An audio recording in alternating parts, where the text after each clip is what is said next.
હાલો friends, આપણે થોડાક દિવસ પહેલાં જે અહીંનો વિડીયો મૂકેલો હતો. આ કાલાવડ રોડવાળી સાઈડ છે કે જેમાં આપણે પ્લાસ્ટર તોડતા હતા અને ત્યાર પછી આ પ્લાસ્ટર થયેલું છે. ડબલ ફ્લોર પ્લાસ્ટર પૂરું કરેલું છે. આ નીચેની બાજુનું પ્લાસ્ટર હજી બાકી છે, કારણ કે આ મીટર બધા શિફ્ટિંગ કરવાના છે. મીટર શિફ્ટિંગ થઈ જાય ત્યાર પછી આપણે એનું પ્લાસ્ટરનું કામ કરશું. અત્યારે આ તોડેલા પ્લાસ્ટરનો જે કચરો નીકળ્યો હતો એ ઉપાડવાનું કામ ચાલુ છે.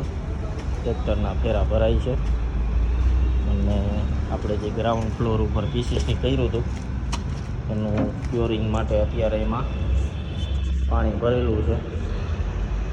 એનું ક્યોરિંગનું પ્રોસેસ ચાલુ છે. 8-10 દિવસ આપણે આમાં પાણી ભરી રાખશું. ત્યાર પછી આ બેક સાઈડમાં પણ પ્લાસ્ટર, જેટલો ભાગ ગ્રાઉન્ડ ફ્લોરનો આની હાથમાં આવતો હતો એટલામાં પ્લાસ્ટર કરેલું છે અને ઉપરનું એને પહેલાં કમ્પ્લીટ કરેલું હતું પ્લાસ્ટર. એ એક જ સાઈડ બાકી હતી, એમાં તોડીને અત્યારે આપણે કરેલું છે.